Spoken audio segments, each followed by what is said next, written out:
Actually, robotics and aeronautics are not my background. It is photo and video. Okay. But as you know, any startup that gets going kind of needs a miracle to happen. Right. And for ours was flying cameras. Once a film producer or a video producer or a photographer can get their cameras to fly, no perspective is out of bounds. And we capitalized on that opportunity, whereas every shot that we started to capture was new and interesting and fascinating. You are now listening to the Hey Now. Hey now. Hey now. Hey now. Hey now. Hey, hey, hey now. Hey now. Hey now. Hey now. Hey now. The Hey Now Media Podcast. Yes. Hey, what's up, everyone? Matt here from Hey Now, and you are listening to the Hey Now podcast. We have a very special podcast for you today. We are here with our good friend Tom of Aerial Agents, actually the mastermind behind it all. We hope you enjoy the podcast so far. Like, subscribe, do all those great things, and stay tuned. All right, Tom, if you could real quick just introduce yourself for those who have never met you, aren't familiar with Aerial Agents, just kind of give us a rundown of who you are and what Aerial Agents is. Sure thing. I'm Tom Wasinski, founder, owner, operator of Aerial Agents. Just hit 9 years in business. I specialize in flying robots with cameras attached to them. We capture compelling views in photo and video format for our clients. We make aerial photography a service, and we are the service provider here in Northeast Ohio, which has stretched us all across the world, but we remain here in Cleveland, Ohio, serving all of our clients. That's amazing. So how did you get into the drone stuff? Because, you know, Aerial Agents, you do all sorts of stuff up in the sky, photo, video. Was it beginning with photo and video, or were you more into drones and piloting? I guess walk me through where did this all come from? Great question, because actually robotics and aeronautics are not my background. It is photo and video. Okay. But as you know, any startup that gets going kind of needs a miracle to happen. Right. And for ours was flying cameras. Once a film producer or a video producer or a photographer can get their cameras to fly, no perspective is out of bounds. And we capitalized on that opportunity, whereas every shot that we started to capture was new and interesting and fascinating. So then we used the power of social media to broadcast these perspectives. And it was no time at all before we really had some, we had some real heavy hitters as clients. Sure. Asking us to achieve that same level of perspective for them. Right. And what's your background in photo and video? What were you shooting before all the drone stuff and the robots were available? Sure. Well, I could tell you this dates me a little bit, but I did go to the Cuyahoga Valley Career Center in Brecksville, and I remember the day where my teacher allowed me to hold one of the Sony Mavica digital cameras. Okay. If you remember, they didn't have SD cards. They had full-on floppy disks. So in other words, the disk to hold it might have been 25 megabytes. Right. Was the size of your palm. And I could share with you, as vivid as it happened yesterday, something within me changed, and I knew that this would be the way. Because I do come from the old school style of photography where you'd actually have to get your film developed. Right. Whereas I said, okay, this changes everything. We are now having it live. And then obviously, as digital photography and digital video has just emerged, I kind of stayed onto that trend. However, dating back to my professional career, I was one of the first people to start putting used cars online. This is prior to autotrader.com, prior to cars.com. But we would go out to the dealerships and ask to take their pictures of their inventory. And then we established it would come back every week and catch up the new ones. So that grew wildly through the 2000s until one day I actually envisioned flying cameras being a fantasy more than a reality. Right. Until the day I found that it is actually happening, and I needed a little inkling. And from there, I went laser focus with my imagination Sure. and my time on this concept. And that was back in late 2013. Right. By early 2014, I had acquired the business name and locked down the URL for aerialagents.com. Wow. That's so cool. So was this first experience when you held that first camera, was that in high school? Was it college? Like what age were you? Yep, so I would have been a junior at vocational school. So junior, that would have been 1998. I'm Oh, wow. class of 2000. Okay. Yeah, Very cool. in the 90s. Yeah, I'm 2003, so we're not that far off. Right on. I would have crossed paths with you, but where were you? Were you here? You said Cuyahoga Valley, so yeah, or was it Cuyahoga County? No, Cuyahoga Valley Career Center, but right. I was, my home school was North Royalton High School. Oh, okay. Yep, home of the Bears. Hey. And yeah, I had a very interesting high school experience, whereas teachers weren't quite sure what to do with me. I was a bit of a distraction, and they paid me to deliver passes to kids during school. Like, we don't know what to Get do him with out of this class, kid. yeah. We got to do something with him. That's Yeah. so great. So was the vocational, because I went to Brush High and we had vocational school as well. But it was like horticulture and auto mechanic and things like that. There wasn't an option to do. There was culinary, but I would have jumped on the photo one. Were you doing photography as a vocation? So at that time, they just changed the name. I was the first class in the new rebranded type class. They called it digital design. Oh, wow. But before that, it was commercial art Sure. or Like visual communication. something like that. Yeah. And where they had just kind of now broken the barrier and started to deal more in the digital realm. Right. And at the time, Damn. my teacher received a large amount of funds to go out and acquire all the new equipment for the class. So we're on brand new silicon graphics. I'm using the brand new iMac with Photoshop, and then even the whole Adobe Work Suite as it was back in the 90s, Right. which was incredible to me. And then, you want it at home. He's, Mom, Dad, can you buy me Adobe Photoshop? Right. It's like thousands of dollars. Right. Like, no, just use it at school. Right. So yeah, that's kind of how that went. Yeah, it's so crazy. I didn't have any vocational opportunities, but my school had all sorts of like video editing class and film class, and I made commercials and we had music things, and it was really cool. And I remember those programs and like the machine that you put your tape in and you like sat there and edited on an actual like screen that was like a tube TV, and then it like gave you your little recording or whatever. I just like, compared to like the AI and like the shit we're using now, is just like, that was 20 years ago. It's like Right on. so insane. So when you were doing the car stuff, was that your own sort of freelance gig that you just sort of entrepreneurially decide to do that, or were you hired by a company? Was that a company that you were doing? Correct. Yeah, I was hired by a company. Okay. But it was just up and coming. Oh, Where wow. and I will say that is where I kind of sharpened all my entrepreneurial skills. Because after a while, the market was running. I was on my own. I was hiring the reps. I was buying new cars, giving them a laptop, giving them a camera, giving them a printer, setting up the route, and sending them on their way. Right. So, they would have a quota. I would expect them to hit so many dealerships each week. And the reason why it was a good residual income is because, well, the dealership paid a monthly fee, so we were also their data feed. This is also new. Right. Whereas like now, if they wanted to change a price, they don't have to go into AutoTraderCars.com, change it all Right. over. They change it one time in our system, and then we would we'd broadcast that change.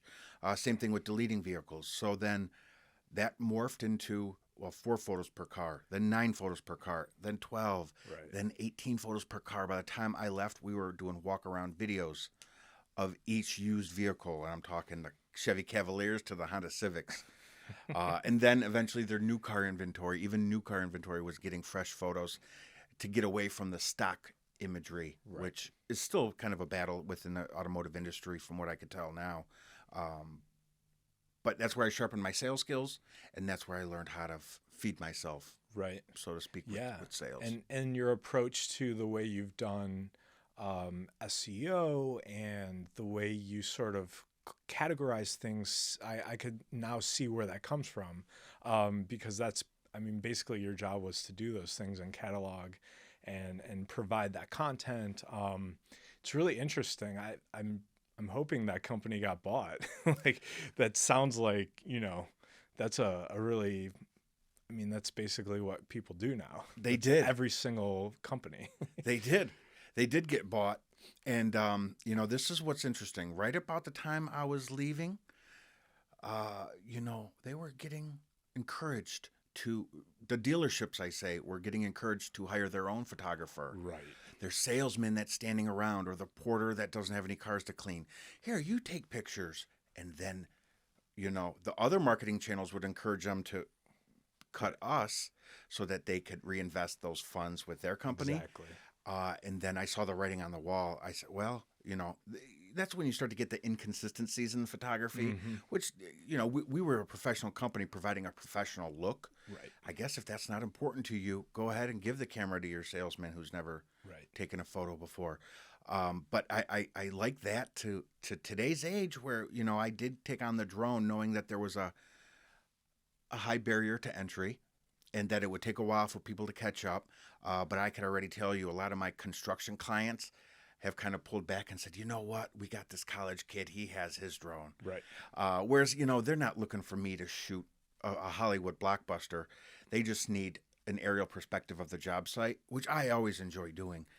But it seems to be like I'm getting into that same path right about now, whereas, some people are trying to bring that service in-house. But I think there's always going to be a market for the professional ones. Sure. So it seems like because your skill set pairs so nicely with technology, it seems like you keep running up against, 10 years later, the technology is going to be good enough to where I'm shooting on the iPhones right now. I didn't bring any camera operators. I didn't bring a DSLR. I didn't do anything like that. And it's going to be extremely high quality and good enough for this podcast, at least, and to create clips for a sizzle reel for our company or anything like that. And so every time that's happened, you seem to have pivoted. What's that look like now? How are you envisioning the future? What's your pivot? Kind of what are you forecasting moving into? Sure. Yeah. Brilliant observation. And you're right. And the thing is, I just like to be doing something that no one else is doing. So I am kind of a little, feeling a certain type of way about so many drone pilots up and coming and, going after my clients and stuff like that. But I am looking for the next thing. And with that said, I am always on. And what I mean by that is always kind of looking for the next thing. And it's not even the next thing as far as a money-making venture. It's more of the next thing of how can I be of value to the next client. Right. I'll never forget the first time when Google Analytics became a thing and I was setting up my car dealerships websites for them for free, just showing them how to do it. They thought that I was, a god. Wizard, yeah. Yeah.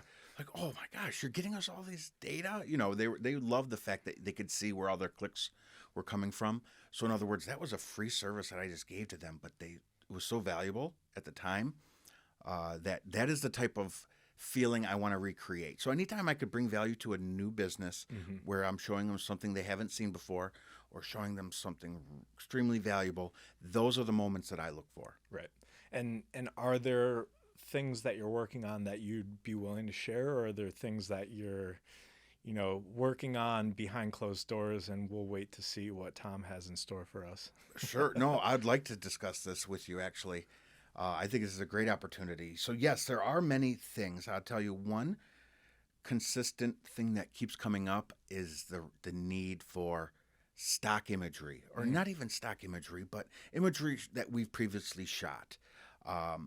And for the longest time, all of my digital assets, which are millions at this point, have been behind the curtain. Sure. And I think that it would be wise, not only from a professional standpoint, but also potentially from an SEO standpoint, to share all of these images and make them a marketplace, right, or able to browse. And this is where I'd like to get your input on how to approach this. But offer these digital assets photos and video recordings of local places where people can browse, shop, and use these assets for their own projects. Right. Yeah, it definitely is a really cool idea. I mean, we as a marketing company use stock actually less recently, but it's interesting. The reason why we're using it less might justify your idea because we use stock a ton. It's a pain in the butt. It's hard to find. It's hard to find things that feel authentic and real. And so we've been going out and capturing our own things locally. You know, if I'm driving downtown and I see the tower, Key Tower's our client, I capture the tower. And now we have a little bit of footage, but it's through my car window. I'm on the freeway, like I'm almost killing myself. It's, it's not advised, don't do that. But the authentic approach, the localized stock option, I don't feel we've found yet. You could tell, like I could tell as a marketer, like if it's stock or not. It feels staged. There's a vibe to things, and I pick up on vibes. And like, we preach getting original content. Like, okay, your Key Tower, like take pictures of the tower. Don't have a stock food image. Go take a photo of the food. Like you're making food in 6 different restaurants. So, yes, if there's a catalog of all of these different places, the different things like that, that would be tremendous. Especially if there's a subscription. Like I love the subscription. I love just being like, okay, you get 75 images. It's $300 a month. You know what you're getting. You know what you're paying for. And if you need additional images, there's a fee. And we always are in a program that's more than what we need. Just because you don't want to be stuck in that position where you need something and then my designer is getting approvals and having to contact me, and it's a pain in the butt. Right on. And Adobe Stock kind of tries to lock you in for a year, right, at the monthly subscription. So that is, for most people, that's a lot more than they need. Yeah. Whereas, yes, we want to try to blend the line between custom content and stock content. So, if you've ever tried to browse some of the professional stock sites for localized imagery, it falls short. Right. They're all basic skylines, basic trees, sunsets. Well, right. And when you get to a place like Cleveland, there's maybe like 5 views of the skyline that like, I know the view from Edgewater, that if you go a certain place, there's the Cleveland sign and you could capture it from there and the skyline's in the back. And then there's the place from Lakewood and you could capture it from Lakewood. And it's just like, those are the 5 angles. And it's like, if you go on Adobe and type in Cleveland, like I am at the place where they shot it. Like, oh, that's the stock shot. I'm here. Like, Sure. There it is. Sure. So yeah, we are moving very deep into a world where authenticity is so much more important than anything. I just met with my daughter is seeing a doctor, and the doctor was like, fuck this and this shit, and I'm sure your kid causes all sorts of shit this way. I'm like, just like, okay. Like, I like this doctor. Like, It's got some color. Right, definitely. It's not like, oh, you might have this cystic fiber rice and blah blah blah, and I'm just like, yeah, there's some fucked up shit with your daughter. You got to sort it out. I'm like, okay, that I understand that. Like, Sure thing. Like that resonates. Yep. So, yeah, it's about authenticity, and it's about where do you go to find that, and how do you, if you're not in a marketing, like I'm an owner of a marketing agency, I understand film production and like, okay, we're missing this shot. Let's make a shot list. Let's go get a camera. Let's have this scheduled. Let's make sure the people, like, I know what the procedure is, but if you're just a graphic designer and you're working for a city, for example, or you're working for a law firm, and they're like, we want to have the Cleveland skyline, or we want this bridge, and we're from North Royalton. You're from North Royalton? Okay. Well, we're from North Royalton and we're a law firm, and we want that one key thing that's there that everyone knows when they pass it, we're in North Royalton. I want that on my website. The graphic designer's going to go get some shitty photo on their iPhone. I'm glad you brought this up too. And let's say this has happened to me. Yeah. Matt, let's say you hire me for a shoot. let's say it's even for Key Tower, and you need it within 2 weeks, right? That's a reasonable timeline. Right. You go to look at the weather forecast, Yeah, and it's you just see shipped for the 2 next 2 weeks of weeks. gray clouds. Right. You're like, are you meaning to tell me there's no window of opportunity to get these over the next 2 weeks? Right. Whereas what if you were to lean on some stock and you're like, oh my gosh. So someone beat me to it. This has actually already been recorded. Right. It's available here to license. And they could start using the asset that way. And also more like as an agency owner, before like we're like friends now at this point. And like I just like I know you, I'm like, yo, Tom, we got this thing, let's go. And you're like, great. But like before there was that relationship, I was coming to you because you were aerial agents and you have a name in the community. And I was like, I want that shit. And so you're saying, Yeah. okay, I need this thing in 2 weeks. What if you are booked for 2 weeks? Like I can't get my shoot. I want you, I want aerial agents. That's a real problem. And so, I mean, that alone is like, okay, you can't hire me. You're trying to get the lake. I've shot the lake 1,000,000 times. Do you want the lake in spring? Do you want it in summer? Do you want boats in it? Do you want not boats? Do you want a plane flying through? Like, Do you want a sunrise? Do you want a sunset? Do you want blue skies? Do you want black skies? right. Exactly. I would like to see the black sky. At night, Cleveland, yeah, with the reflections of the skyline on right. the waters. Yeah, it's pretty. probably pretty cool. Sure. So that's really cool. I definitely would use that website for sure. Right on. Thank you. So, this is the point I'm at now, whereas I'm kind of cataloging everything, just like you said. Right. I want people to be able to browse winter images, Right. and just get winter images, or browse fall foliage and just get the colorful leaves, or the blue skies with the green grass, Right. and that we're talking a considerable amount. And the thing that kind of works for us is that the skyline keeps changing. So some of these might be dated. However, I feel like that's a good time to maybe discount those images. Right. Whereas it's not as recent as you had hoped, Sure. but it covers the main base of the skyline. Again, with Sherwin-Williams, we're going to have a crane in the skyline shots for the next couple of years, which are going to be kind of distracting, Right. or just not as complete as a lot of Right. you guys would hope, like especially for marketing. Yeah. If you're trying to sell a city and it looks like a construction site. Yeah, and that's the thing where it sucks, yeah, but also to the same point, like the shots you took 2 years ago are still relevant because it takes years to build a skyscraper, and until it's complete, I want the one before they started. So That's right. That is a great point, because anything right now, I don't think it's going to stand the test of time, Right. except for historical purposes. But it seems like, and maybe you've felt this phenomena, but every time I see the skyline, I'm from Cleveland. I've been here my entire life. I've seen that skyline for 38 years from every freeway, 77, 480, 90, you name it.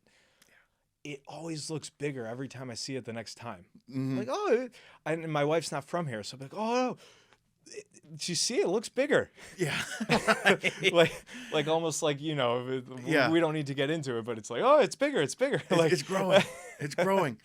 Well, do you feel that too? I mean, you're downtown all the time. You shoot it, like you have actual photo evidence. Like, is there proof? Is it yes. I honestly say that there is. And it's growing wider, In Wider, other words, it wasn't yeah. as dense as we had hoped. There's other cities Dense. that are much more There's dense. still the three towers. You see the big three, but with then craters, which, Yeah. well, if you were not from Cleveland, there was big parking lots, Yeah. but craters in between Right. some of our towers, which made made its walkability score go much lower, because you have to go so much far with nothing except parking. and now the walkability score, I think it was the top 8. Cleveland's in the top 8 right now. Sure.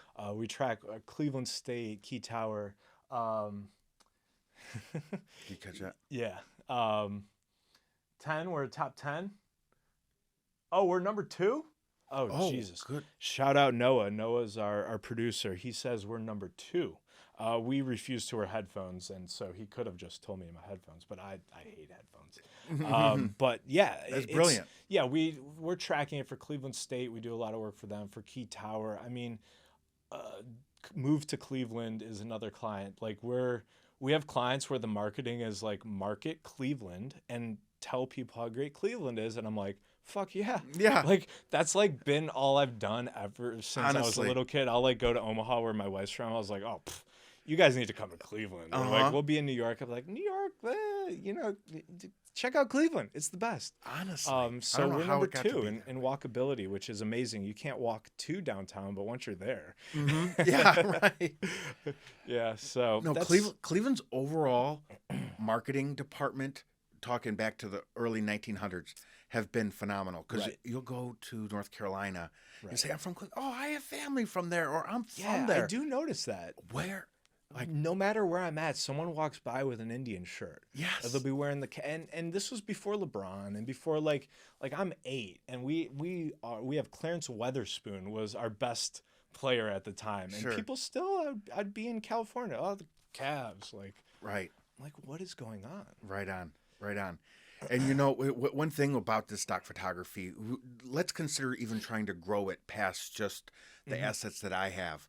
There's another photographer, and I don't know if I should mention his name, but he shot the flats through the 80s and the 90s.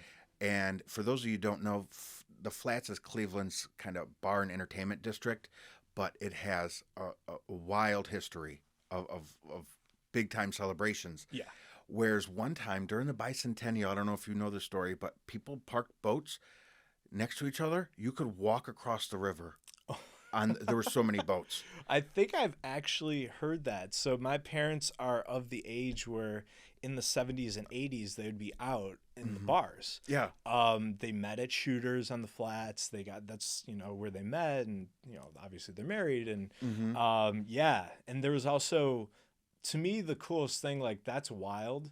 But I think they're trying to bring it back potentially, but like there's so many people on the water that there was justification for like a food truck, but it was like a food boat, and the boat would come up to you and could sell you food, sell you beer, whatever. And like that to me is like, I would love to be kayaking and some dude's like, hey, you want some chips? Or Yes. how about a Snickers? Right on. Right on. But I guess where I was going with that was that we do have so many classic moments that we've captured. And that was going to be my next thing. Not only is it landscapes and locations based, but events, times where Right. where certain buildings were styled a certain way or neighborhoods Sure. were decorated. We have some holiday celebrations that we like to boast about. Yeah, the summer stuff with the fireworks on the lake and everyone's Sure. got their boat out, which is Yeah, that's always a a cool classic one. shot, Yeah. right? Yeah. When you just see hundreds of boats just scattered about staring Right. at the skyline, like those are shots that are, sometimes, you're not able to recreate them, or sometimes the history just leaves that certain type of nostalgia that a marketer or anything. And that kind of leads me to my next point is we think about all of the different creative types Right. that would need assets to stock photography. So that's kind of what's got me excited for Aerial Agent's kind of next move is to just offer this. Otherwise, it was a bottleneck behind me and my staff as far as getting the license prepared and doing Right. it. Whereas, And also even past clients who would be willing to pay for things and license things, the admin work and making that happen seems like a pain in the ass. And just like instead of doing that, you can be, on a shoot for the NFL or something. Sure. Sure. So it's a really interesting concept. And another idea came from a local publication here, a magazine, said, I would love to look at your whole catalog. And you're like, Oh, you're like, fuck. yeah. I'm like, okay. You're like, okay, give me 6 months. Right. Or do you know anybody at Dropbox that can give me like a couple terabytes to use? Right. As storage still not continues to be an issue, but where does it all live? You Right. just want to find a once and for all type thing. And I think we're still working there. Google Drive does a great job. Yeah. But yeah, That's a amazing. conversation for another day, I imagine. Awesome. Well, you heard it here first. Definitely wait and stay tuned. I think you should sign up for our newsletter and find out when you could be the first to download some local stock directly from Tom, things he shot. So Follow yeah. the Hey Now Media newsletter. Details coming.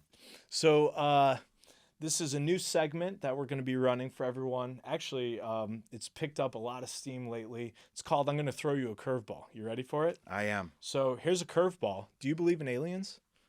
Yes. Okay. And do you have any personal experiences? I mean, you are out flying drones. People are seeing drones. The Navy's seeing drones as well. Or they're not calling them drones. They're unidentified, I'm sure. But tell me, like, what?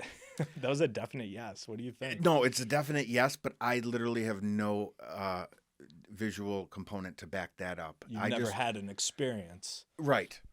I just look out and gaze amongst the stars and say there's absolutely no no way. way Sure. that we could just be the only living species. And I'm not sure if any of you saw this come across your feed.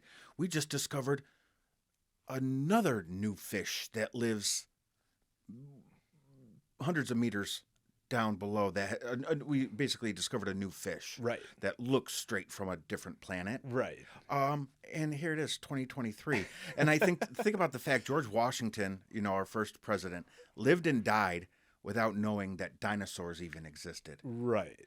So what do we're we still not know? very young. Right. We're still very young, and why we haven't encountered them remains to be seen. But they might see us as ants Sure. are just very, very far behind the times. There's a lot of philosophies around, we observe the ants and they probably can't see us necessarily or observe us in that way, and we're studying monkeys and this and that. And so why wouldn't there be some other life form, watching us, or not, and just through happenstance be there? I forget what it was. It was like Pluto or no.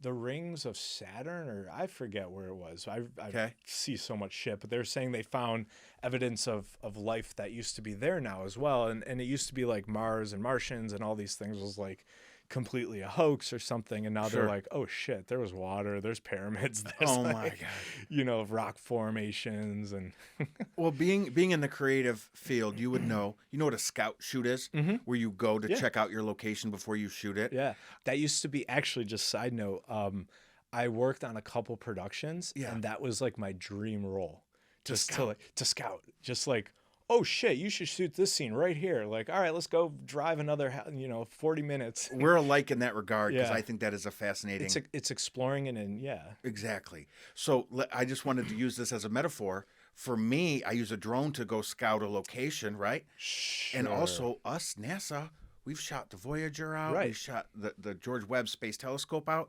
So in other words, if we ever do discover aliens, I will almost be for certain in saying they discovered us first with their technology. Right. So in other words, I think they probably, it's very human of me to assume that they sent their scout, but Right. I guess maybe that's universal intellect, whereas maybe we just send a robot to go check it out first.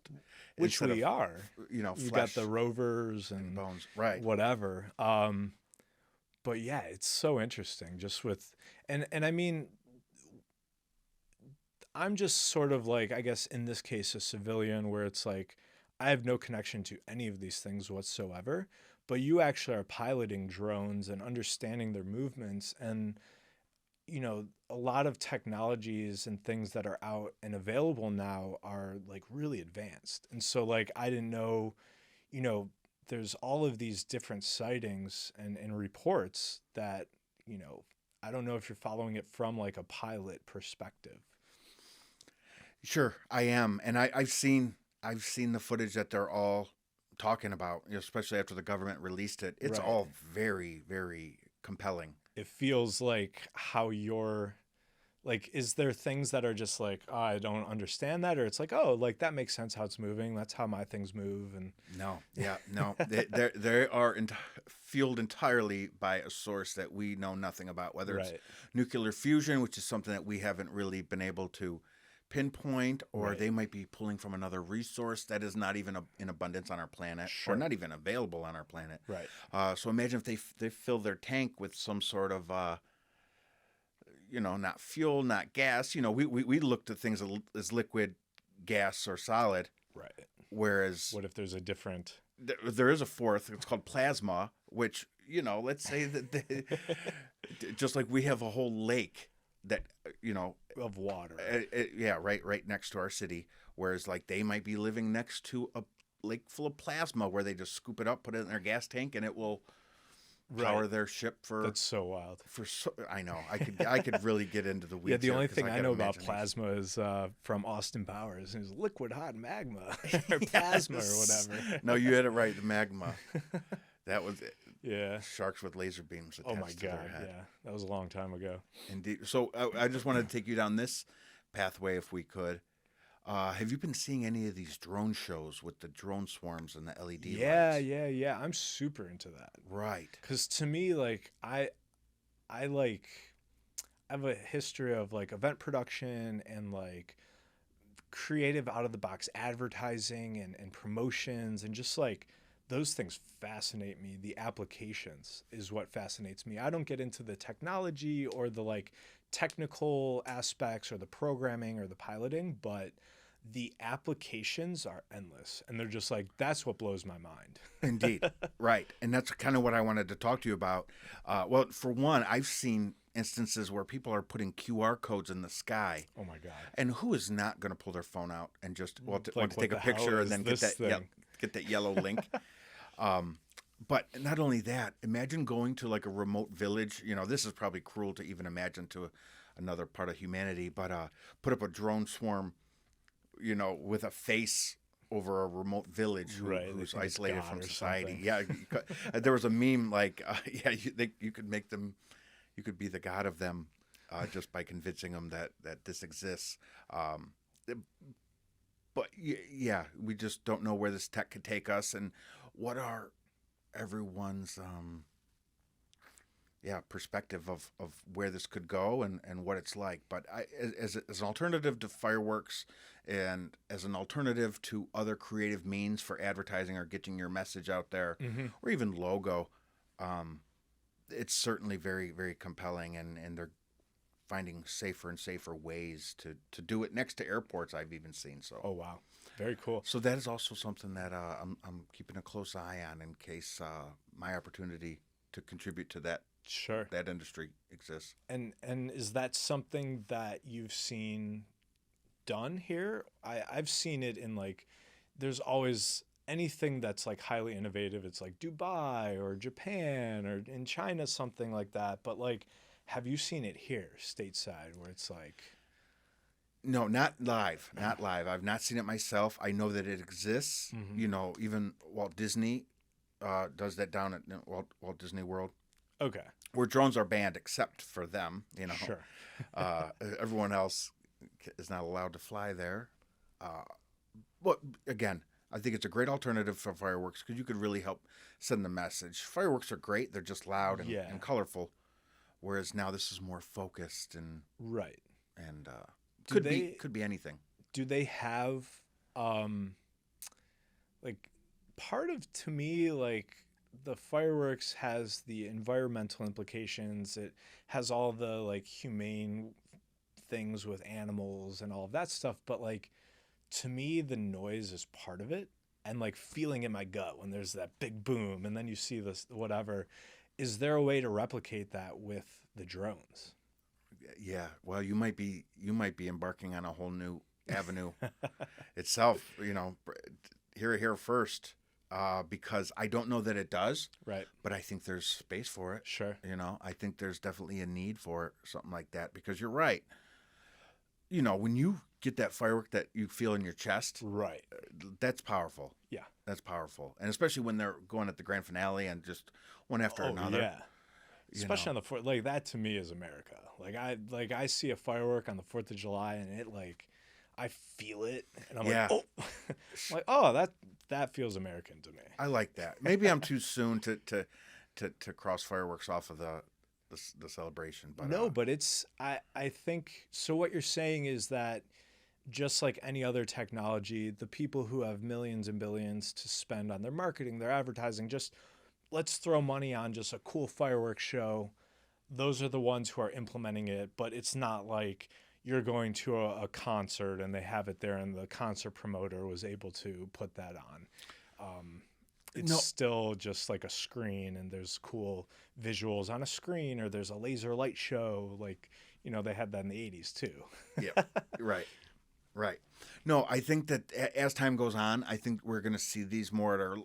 I bet within 5 to 10 years, I'll see them at our local festivals. Right. So you have like a home days at Linner's home days. It's yes, indeed, like North Royalton, somewhere in the city event, awesome. Whereas I could definitely see some of their sponsors kicking in, to hire a company such as Aerial Agents, to put on a show like that. So that's why I keep it close. If I could bring value and still, I'm still a showman, Right. I still like to wow and amaze.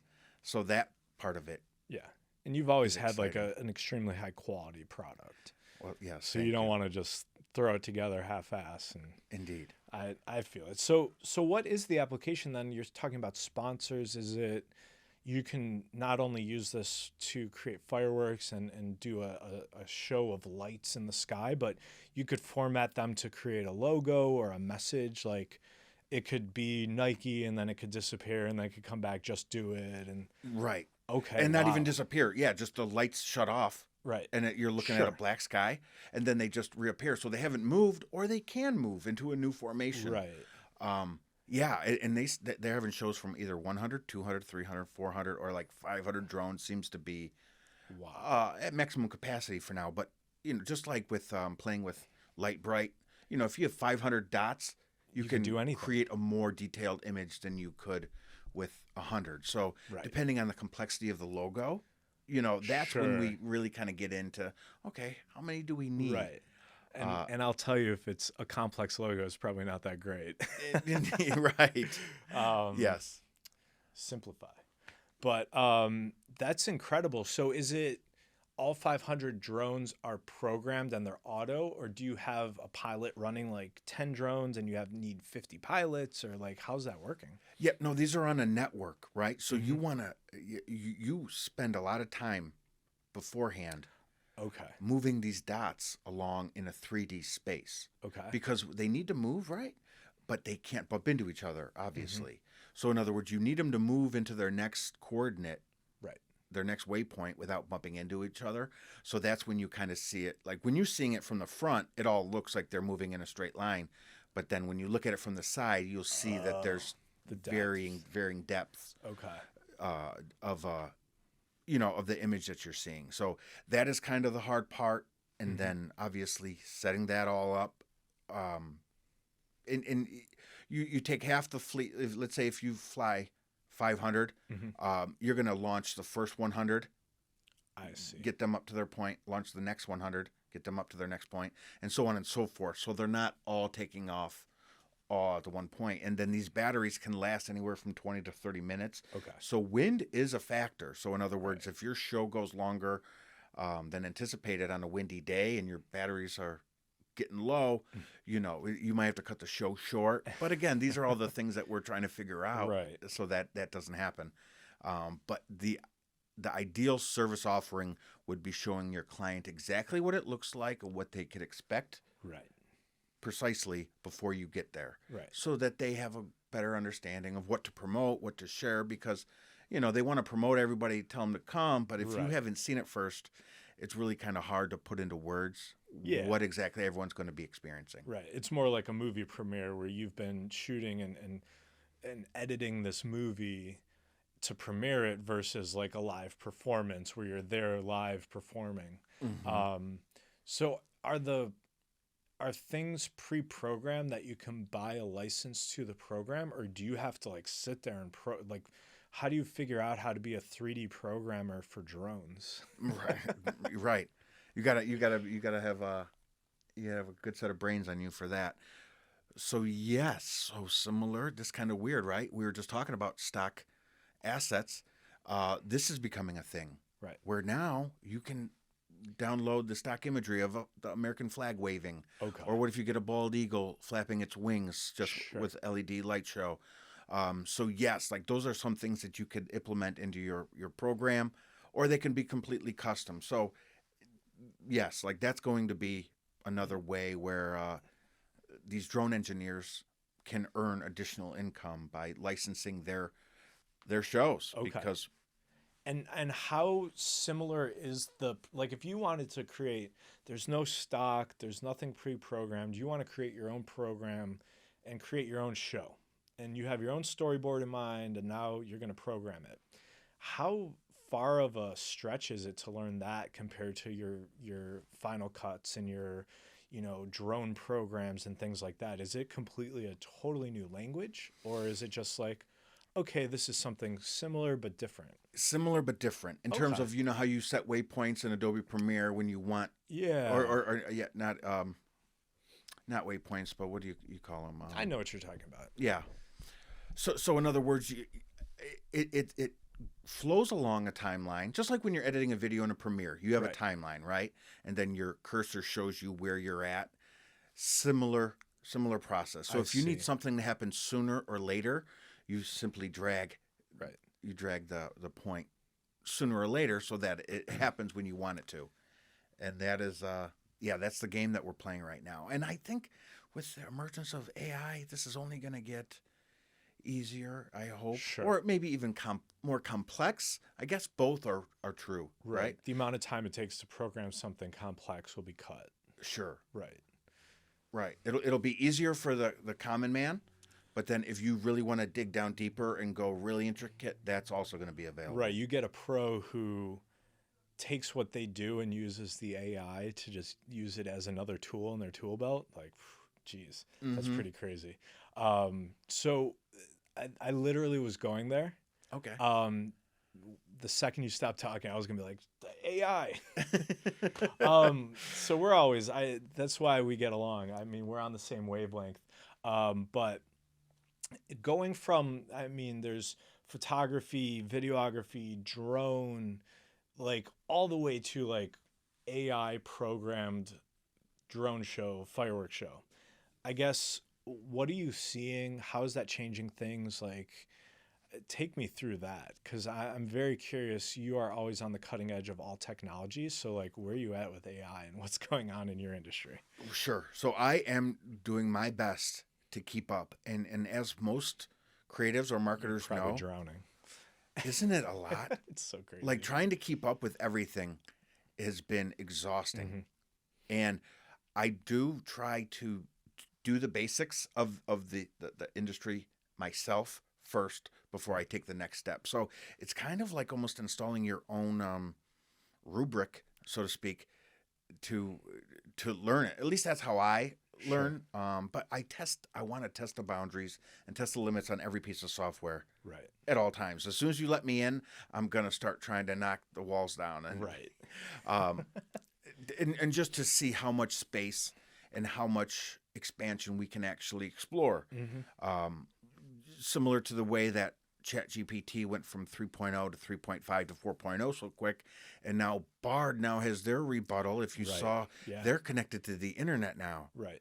Whereas the chat and Google Labs is launching, and it's just like ChatGPT was based on the internet pre 2022. Right now, it's live. It's live, and that's where the robots kill everyone, basically, where it's in real time. I think so.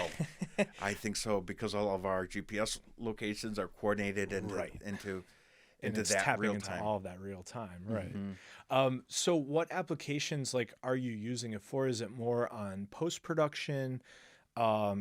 Is it like, I guess, where are you finding it most helpful? I still have not, figured that out. Sure. Figured that out. So you if you're going to edit a photo, you're not going to use AI. You're still you're editing the photo. However, no, I'm not going to use AI. I still want, to be in there and give it the human touch. But if you're familiar with Adobe's Creative Cloud, they just released a new version of Lightroom that allows you to denoise these photos with AI technology. Yes. And for those of you who don't know, when you shoot a photo in a high ISO, you're going to get noise, and those are the speckles around your images in either the more of the darker tones, whereas now this AI denoise will make it look brand new. How many hours would have you? Wasn't that a pain? Yeah. Yeah, getting the noise out of a photo previously took hours. Right. And now again, click of a button. Mm-hmm. Now I look like a genius, even though I was running a high ISO the whole time. Right. So that is true. But in terms of another AI component that I want to share with you is Writer. And I've kind of been thinking of this on my own as far of what tool would really help me take it to the next level. Now, imagine taking all of your company assets, your slogan, your jargon, your mission statement, Yeah. your customers' names, your services, Right. explain our all portfolio your service pieces. descriptions, Yeah. put them all into a language model, Right. right? And then you say, hey, just write me an article about aerial agents serving Cleveland, Ohio with their aerial photography service. Right. And then it's going to spit it out. So Writer, I'm hearing, does some of this, and I'm still just kind of playing around with it. But I want the next level to that too, whereas I load all my visual assets and all my visual components. Now, for me, imagine if all my photos, my logos, even video were in some, let's call it a large language model of some sort, where you can kind of pull from that. Whereas now, like, if you have 10 campaigns ready to go, waiting in a queue that you just asked for, hey, give me my next 10 marketing campaigns using these assets, and they're just waiting. Isn't that huge? It's crazy. Yeah, we've been my sort of methodology has been to simply master one thing. So I've been very much into the video editing AIs, where I'm taking all my footage and putting it into the video AI, and then it's giving me an edit, and then I'm able to go and do the trim. I could put a lens on, use different lenses. I could put filters on. I could add the sound, take the sound out, speed it up, slow it down. And to be able to do that on my phone with my phone footage has been incredible. I'm making things that, like, 10 years ago or 15 years ago, we would shoot on, like, remember those Canon Mark IIIs, and like you go out and shoot tons of B-roll and make like a quick sizzle reel with really cool music. Like, we were charging people $5K to do that shit of video. I'm spending 20 minutes on it, and it looks kind of like those videos we were making in like the late 2000, like 2007, 8, 9, 10. And like, I spent 10 minutes on it. I shot shit on my phone. And if I want to spend an hour on it, I could make like a high quality film. So I've been mastering that. I've been using GoPro's software, which is really cool. There's a couple other ones. SEMrush has one that we're using. But I've become very overwhelmed. I have methodologies for everything to prevent myself from getting overwhelmed. So like, if I clean my house, I start in the very top room and I clean that room, and then I move to the next room and I push everything through till I get to the basement. And then whatever's left over is, it's garbage. It's thrown out. It's like, if I don't do that, I'm just like, every room's a mess. Like, fuck, what are we doing here? And like, that's what's happening with AI, where it's like, there's infinite tools. Sure. And they're doing everything. And if you could really figure it out, it's crazy. It is. It's fucking crazy. And I think, like, for guys like us, we do kind of want the once and for all, but there never is. And it keeps changing. There never is. And I just want that so bad. So like, in other words, like, give me like the Google Drive or the Gmail or the Facebook or Twitter of AI content. Right. Like, and allow me to create a password protected Dropbox. Yep. But I also have large language model contributed to that. Right. And perhaps, this might spawn AI agents. What if we we launch a company right from this podcast based on that? But yeah, I've been seeing it. There's tons of spin-off companies that they are training people on how to use the AI and the tool, and like, what does it look like, and what are the top 7 to use, and just like, it's going to change tomorrow. So I'm just like, my company needs videos. I'm going to go shoot videos. I'm going to use video AI to get as many videos as I can without doing anything. And we'll see what happens tomorrow. Sure. It's like, I don't know. What I do know is like psychology and like bringing value to people and selling a product and how people react to things. Like, no matter what, as long as we're still human, and we can get into like, what's the hybrid what's her name? Elon's ex-girlfriend, or he has kids with her. She's a singer. But she doesn't even consider herself human anymore. Okay. She considers herself like a part techno bot, like part humanoid. And it's just like the way she talks about it makes sense. I'm still a human being and I perceive myself in that way. But Sure. yeah, it was like just very interesting. Like at some point, Well, she's also been exposed to a lot of other things that we don't probably know have about, no idea, right? no idea about. Yeah, she had his kid. Who knows what's going on? God, what's her name? It's gonna drive me nuts. She has a really weird name. I listened to her music; it wasn't that bad. Really? Okay.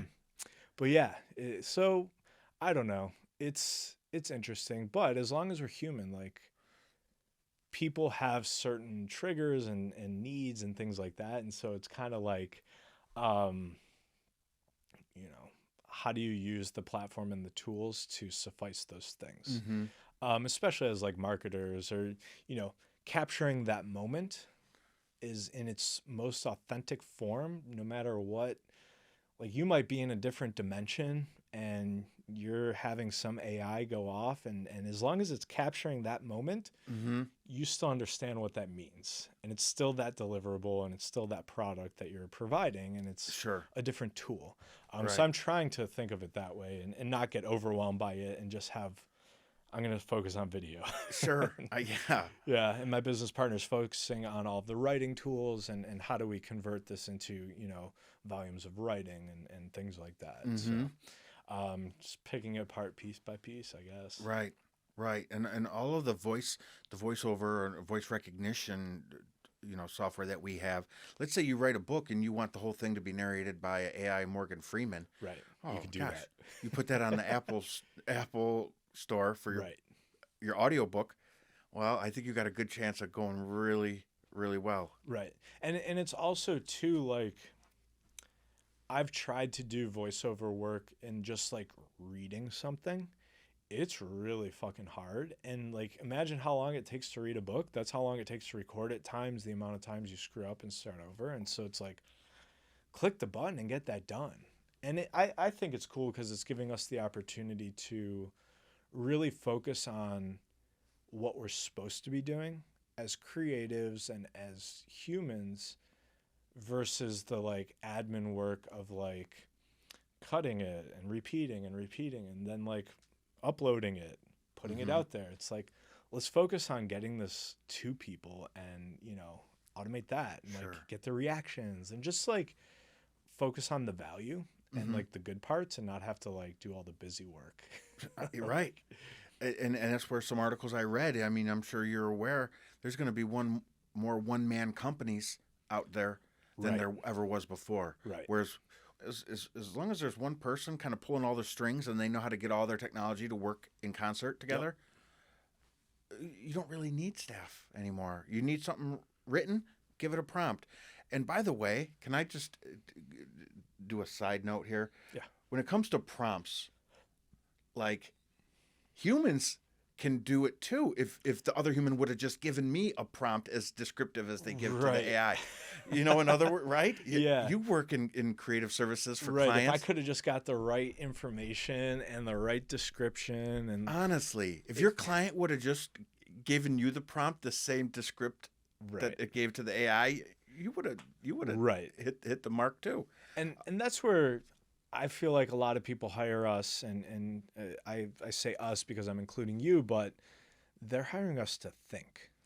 There's tools, there's platforms, there's this phone's better than a camera that I could buy for $1,000 for sure. Sure. But people don't know what they're looking for. They don't know where to point. They don't know what the sort of moment should be. Sure. Like, I'm just like, oh, go document the thing. And then they get there and they have no clue what to even document. And I'm saying, they're like, that's content. That's content. You should be, oh my God, did you see that person give that person a hug? Why didn't you take a photo? Like, Right. They're getting ready to take a hug. You should be teeing it up. Right. Like, Right. no one's thinking that way. Indeed. Right. So, And you're right. That's why photographers are important, because they know when the next moment's going to yeah, happen. they can And anticipate it. They're in position. Right. And that is one thing where my clients will give me this kind of blew my mind once I first started and my work was getting out there. Clients would hire me. I say, okay, do you have a shot list? And they'll go like, we trust you. Yeah. Like, what? Wait, what? Right. You're putting the whole creative. Now I'm directing shots too, Yeah. and I don't mind, but because it always did work out. Right. Because I had a certain style, so I knew what was out there. I knew what they had seen, and I knew what they were referencing. So it goes along that lines. But as a new kind of up and coming video producer who's flying cameras now, that was a big ask because I'm talking big names. Right.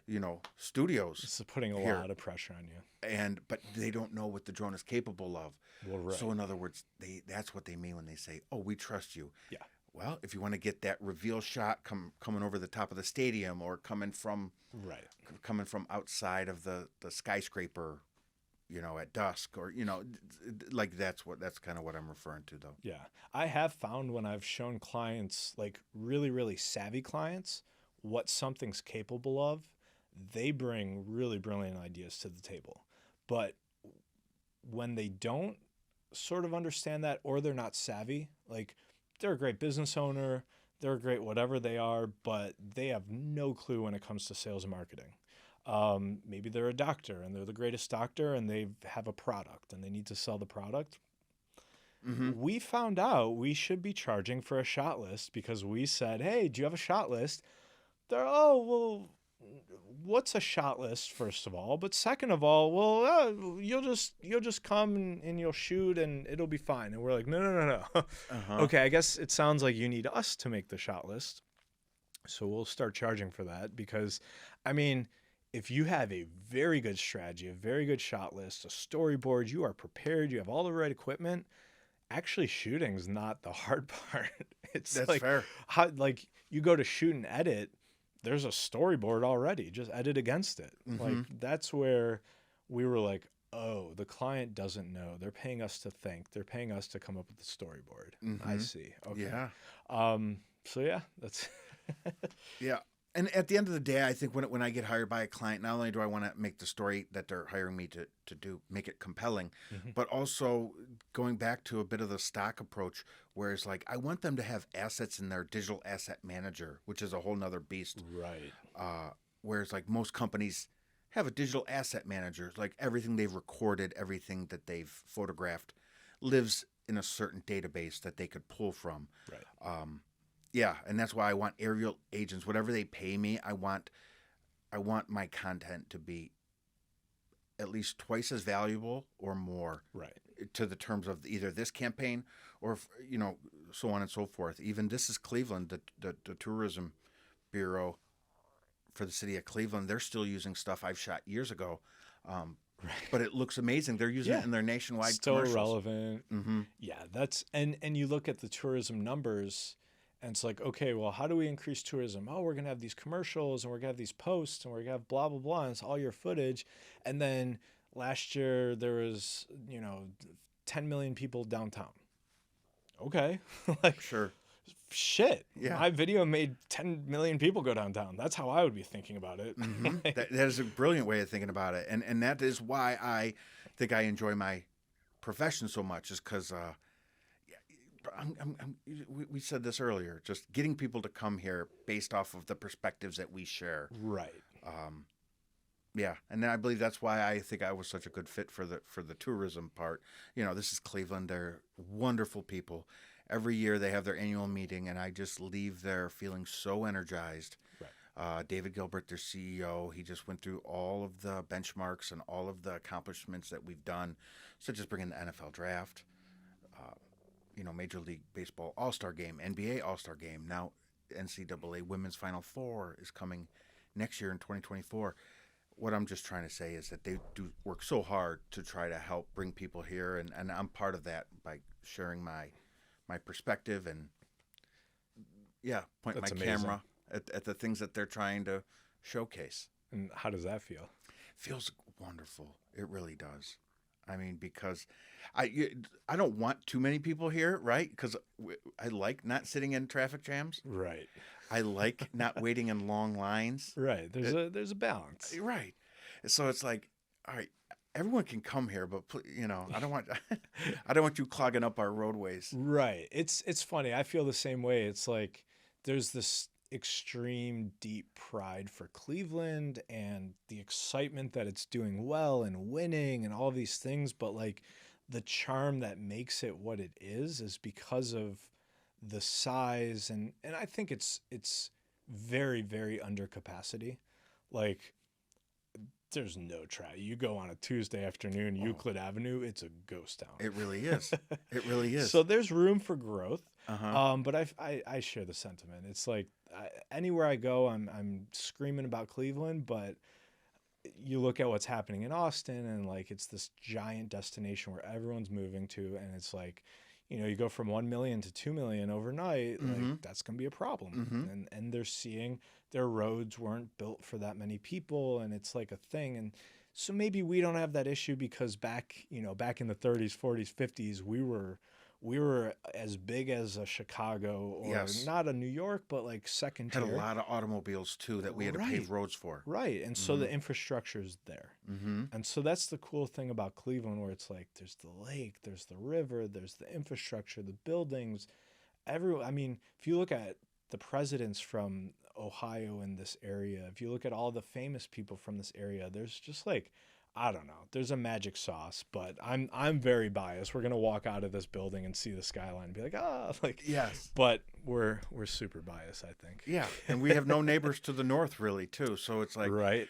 in every other city, Chicago, you're traveling south to go downtown. Right. Yeah, we don't really travel south. It's around really here. cool. Yeah. Yeah, to get to the downtown area. So, Yeah. yeah, lots of fun stuff on the horizon of this great city. Yeah, it's wild. It's hard to stay on that and feel like you can be a part of it all without feeling overwhelmed. I always get that sensation where there's just like so much going on. It's like, how do I keep up?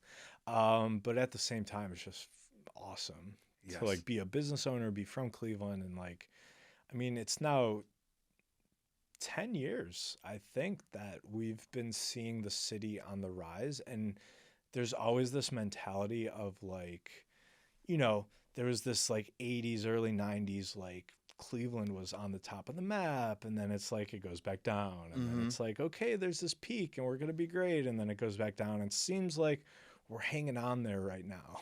Sure. It's continued to grow. It didn't plateau and start to go downward. So I guess just as long as other communities across the country begin to they're scaling outwards into the suburbs and stuff like that probably pulled a lot of people, out of our community. But I will say Cleveland looks to be one of the most sustainable places long term, Right. not only to our access to fresh water, but if you pay attention to what's going down even in Columbus, it's turning into the new Silicon Valley 2.0 Right. in terms of Intel and Facebook data centers. Right. We're talking large developments that are housing some of the biggest tech companies in our country. Right. But Columbus again is now, that's the most populated city in our state.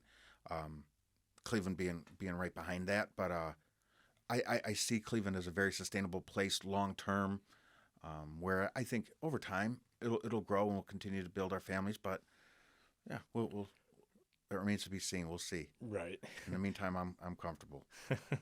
So would you consider yourself a photographer then? Like, is that you're a photographer who's now learned videography, you've learned how to do drone stuff, you keep adding services wherever the world's going and changing towards, but do you find yourself to be like a photographer deep down? Yeah, I do, right? And then I feel along the same lines, videography, I almost see the two as synonymous, right? Okay. But I'm going to tell you what, not only did it, just like I told you that Sony Mavica kind of pulled me into this field, the next move was filming digitally on the digital 8 tapes. So I bought one of the first iMacs, if you remember. Yeah. The one with the blue back and the clear guts. You could see right into it. Well, that came with iMovie, and that Right. allowed you to edit digital video. And it came with the stock footage of Steve Jobs washing his dog in the tub, to practice, cross dissolves, cut, edit, add music. And got that still in high school with money that I earned on my own, bought my own digital video camera, bought my own iMac. started editing videos. I'm still in high school. I started a wedding videography business. Right.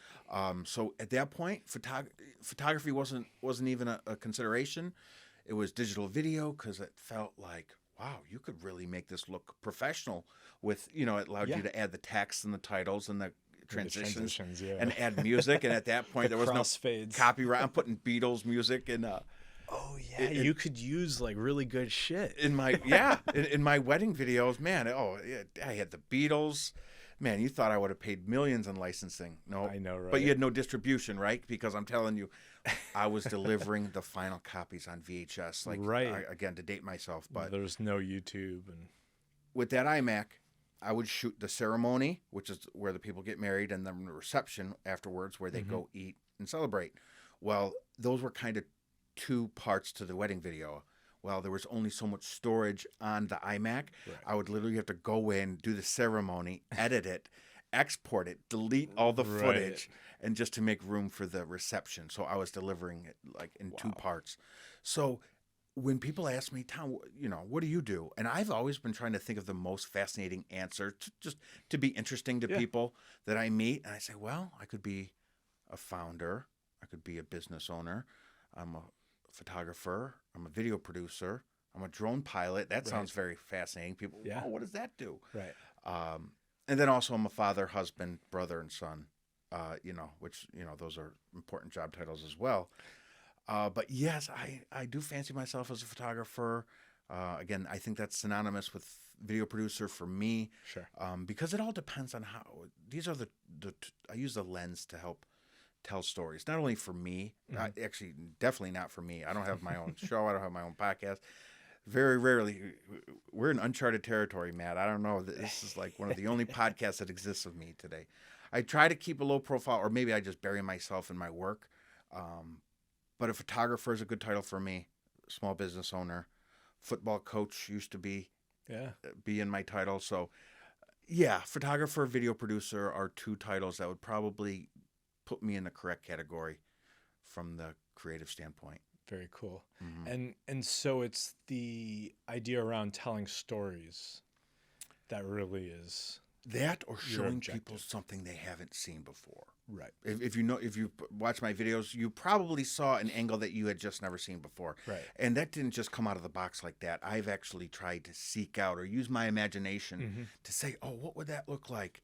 One of the live streams we did with DJ EV, that was an hour on top of the terminal tower. Right. He had all the lights dancing to the music, and the drone is right there capturing everything in lockstep. And that was a fascinating, and that was something nobody has ever seen before. Right. Seeing a tower dance like that with a DJ up on top, and That's it cool. was such a good experience. And that speaks to the hometown feel of Cleveland, where you can just march in to the most historic landscape, most historic landmark, and start playing with the lights to get it to switch whatever color you want. Like, you're not doing that in Empire State Building or Chrysler. Maybe on a few specific occasions, but not with the level we were doing it at. That's but so cool. Yeah, I thought so too. That's amazing. So what would you say to an up-and-coming photographer or videographer that's, they're getting started? There's thousands of things you could say to someone as far as advice or anything like that, but just off the top of your head, in this moment, what's that one thing you would say to them? Any advice you'd have? Honestly, it might sound silly, but keep shooting things that you might want to sell. And I'll explain it to you like this. And this could be eBay. This could be a used car. This could be a house, right? Once you look at your object from the lens of trying to sell it, some barriers get broken, and you start to look at things differently. So in other words, if you've ever been tasked of shooting 25 photos of a two-door Honda Civic to make it available for sale, most people would be like, I could do that in 5 photos. Right. And you can, but now that wasn't the assignment. Right. You have to fill 25 shots and make them creative and make them look good, like the customer is paying you to do it. So in other words, when I go into a house, that's why everyone defers to me. Oh, should we put this chair here? Close the drapes or leave them open? Right. So in other words, now I've shot so many things that needed to be for sale, and then that kind of carried on to my eBay life. Whereas all of us had something to sell on eBay, where we all wanted to capture great looking shots. So that might not be great advice for youngins that want to be creative. But if you're trying to bridge the gap between photography and marketing, Right. like, Make it a profession, or at least make a living. sure. Right. Sure. Now, if I'm shooting a movie, a lot of that stuff goes right out the window. Sure. And I Which want it most to be people aren't, though. right. Right. Yeah. So I mean, I'm shooting tons of stuff. I find that very helpful. Like I'm doing lots of photo and video just for our own clients where we need it for a social media post. I'm not being hired to make, a commercial for Hulu that is a large production or anything like that. So I'm taking away that if I were to step back, the question of drape open or closed is not yes or no, should I open the drape? It's, if I were buying this, would I be more inclined to feel comfortable and wanting to buy it with the drape open or closed? Mm-hmm. Oh, well, the drape open's more inviting. It's more welcoming. I feel some sort of way with it. I would want to buy it more with the drape open. Let's open the drape. That's really great advice, I think. Mm-hmm. I'm going to use it myself. If you guys don't, I mean, that's your problem. But, Sure. And check out the sight lines. So in other words, like, I have very, very, how you say, subtle ways Mhm. of introducing subjects into my imagery, whereas it's not a highlight, it's not a key focus, but it's Right. there, and it grabs you in some way. And I look for those, and frame it in such a way where, sometimes you don't want the orange barrels that exist all throughout here. Right. So in other ways, hide your camera, maybe lower your elevation or increase your altitude. Okay. Move to the left, move to the right. But yeah, in other words, I use my mind's imagination a lot. Like I that's how I burn most of my calories is through my imagination. Just trying to envision these sights. And you almost try to you want your mind to get there before it does. Like the day of the NFL draft, I wanted to have all my shots laid out in my mind. Right. So you're there and you're kind of like, Right. the things you're expecting are happening and you're like, oh my God, boom, boom, boom, let's get it. Sure. Right. But then leave yourself open to impromptu moments, moments that are spur of the moment that just happen. Find ways to capture that or make it look interesting. Right. And then once you get enough of those under your belt and you deliver it to the clients and they see the creativity and the imagination that you spent on their Right. content gathering, you then become the resource for them because now they're going to count on you all the time. Right. In some cases where once you shoot the first shot for a client and it's done in your own particular way, well, no one can ever recreate that. Right. So now You're you've locked in, become, they want that. You've become the one they rely to because they want that. They want your vision each and every time Yeah. to stay consistent. So that is another good piece of advice I'd say is like almost try to do it differently, a little better or a little more unique than what your client has asked for. Obviously with your creative talents, and then try to make something all your own. Right. Because if you try to copy someone else, you're always going to be second best at that thing. Right. Whereas if you do something all your own, you can always be first place. I created this, I made this, and anyone else who's going to try to be like me will never. Yeah, because they're not you. Sure. Yeah. And that goes with the history of making music. How Right. many copycats have we had behind? For sure. Yeah. And I could play any Bob Dylan song on acoustic guitar. I could listen to it, pick it up, play it, no problem. I guarantee it. Mm-hmm. But I will never, ever, ever be Bob Dylan. No. Never. There's no chance. Like No, you can't get Nope. get his. his tone, his experiences, his lyrics. Like, there's no way. I don't even like Bob Dylan, but it's a Sure. great example because the arrangements of the music are very simple. So Mhm. people think like, oh, it's easy. Well, it's like you didn't fucking experience that to write it, Right. Right. right? Right. And that's the thing. Like bringing back to what you said is like all of my favorite artists that I actually hire, not like Prince or Michael Beirut of Pentagram, who's the biggest agency that we look up to, but like you.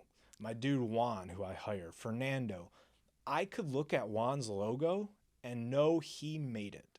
And when I get a logo made and I want to hire Juan or I want to hire Fernando or I need a video, I'm like, I don't need a video. I need an Aerial Agents video. I need a Juan logo. Let's call Juan, just tell him what we're doing, have him make it, and it's going to be the thing I need.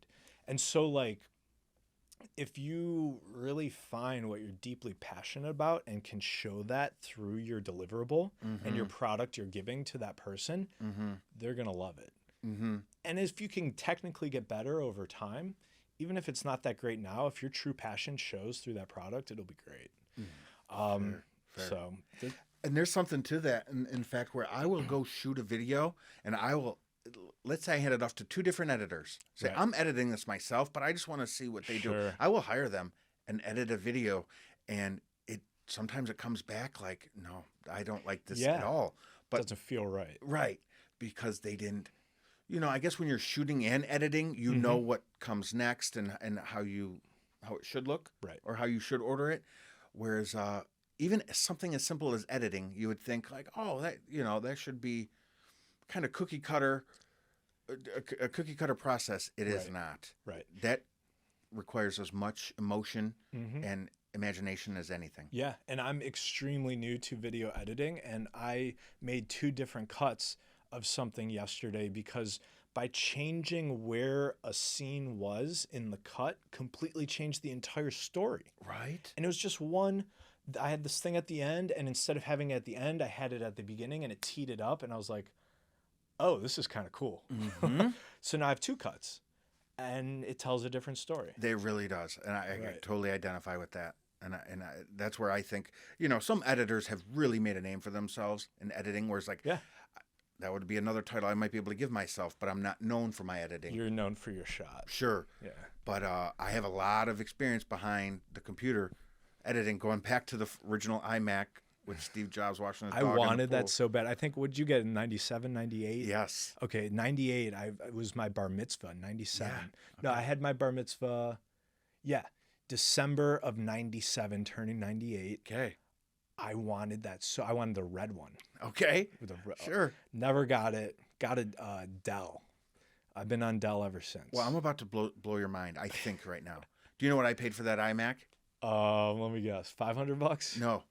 $1,299. Oh my God. Which is still the the price exact same price. of the basic iMac that you'd get today. Right, because I know that because we just bought Tyler a new computer. He doesn't do anything creative. Tyler, you're not a creative. He refused to use a PC. He had to have a Mac. Okay. So we found a good one for him. Okay.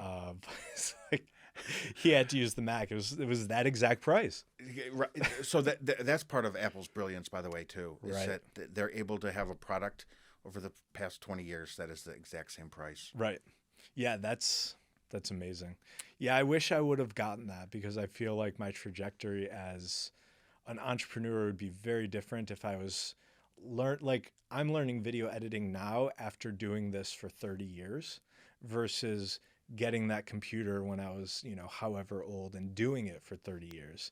But I learned other skills, so I think Sure. we're okay. Right. Right. But isn't that fascinating? Yeah. It shows you all the resources you have available. And what do you gravitate towards? What, the hardware, the software that we're Right. all exposed to Right. throughout school and university. Right. Just different paths. It's the same. It's no different for a paintbrush and a painter. Exactly. It's like, what is your paintbrush? For some, it's a drone. Some, it's an Right. iPhone. Some, it's a pen. Some, it could be whatever, a blank Yeah. canvas. Whereas, I think that part is fascinating to me, and I guess it's so fulfilling once you're able to use your paintbrush or use your tool for what it is that fulfills you. It's so rewarding. Yeah. Especially when you're getting paid for it and not only complimented for it. Right. Is like, wow. All those times I spent by myself with the, all the lights off The in the lights house. off. Yeah, I was just gonna say 3, 4 in the morning. Like it's starting to pay off. And I should mention this. When I started Aerial Agents, I also started a youth football league. I was still working my full-time job. Oh wow. I had my son, and I was coaching 2 teams. So needless to say, I stretched myself really thin, but still, even after football practice, I would get my work done. I would stay up till 2 in the morning working on aerial agents just to get up in the morning, go run my full-time job, then Right. coach my football teams, come home, work on it again. And that was about that for about 8 months until I was earning enough on my side hustle flying drones as I was at my full-time career. Sure. Whereas that really made the shift much simpler. And then as my kid aged out of the football program that I had built, there was no more coaching. Right. I lost my full-time job, or I quit it. I just walked away. Quit my boss, I should say.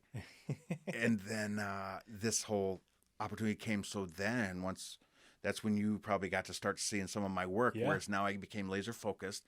I dropped all of the other distractions and went laser focused on the drones. And then that's where I really started to see the success, because then that Right. 2x, 3x, 4x over time. Yeah, I actually have a very similar story. We'll definitely save it for next time. But I had a full-time job. I was coming home. I was in bands. I was managing bands. I had video production team.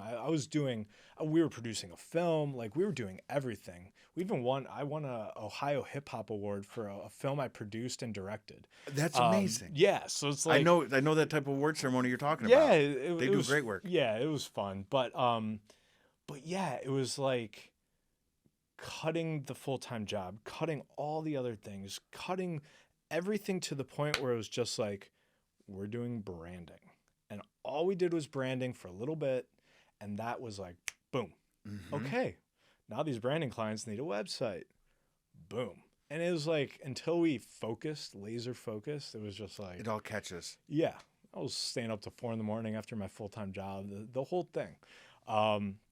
So yeah, this was absolutely fascinating as always. Indeed. We could always talk for hours. When we have business meetings, they last forever, but they're always fun, typically over some good food. So I really appreciate you coming down. This is, we're at Evergreen Podcast Studio. Shout out Evergreen. What's up, Noah? Yeah, before we go, I would just love for you, where can we find you? What's the best way to get a hold of you? And just give yourself a shout out.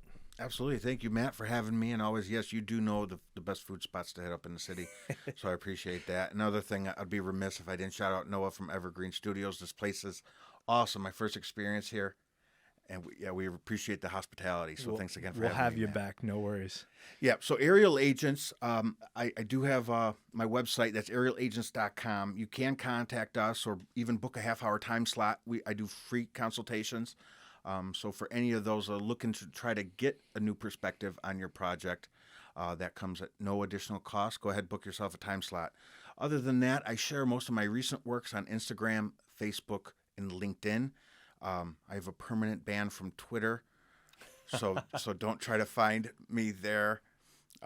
We'll save that for another time too. Sure, yeah, but and then also I just use Google Maps for fun. But yeah, those are the social channels where you could find me at, and either drop me a message or a DM. hello@aerialagents.com is my email. So always looking to get the conversation started, see if I could help you with your next photo or video project. Amazing. And it's just at Aerial Agents on the social media platforms. That is correct. Yes, at Awesome. Aerial Agents. Very cool. Well, you've been tuned into the Hey Now podcast. Make sure you like, subscribe, do all those great things you're supposed to do online. I don't even know all of them, but I'm sure you do. Until next time, we'll see you later.